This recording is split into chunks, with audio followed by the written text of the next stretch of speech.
mwa Bwana. Amani inapatikana nyumbani mwa Bwana. Upendo unapatikana nyumbani mwa Bwana. Ushindi unapatikana mlimani mwa Bwana.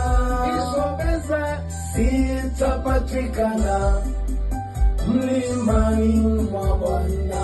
Mke wema anapatikana nyumbani mwa Bwana.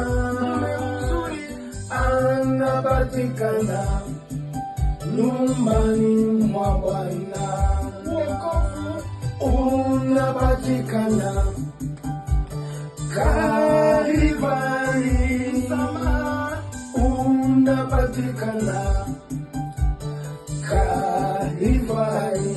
Uponyaji unapatikana Kalvari. Unapatikana Kalvari.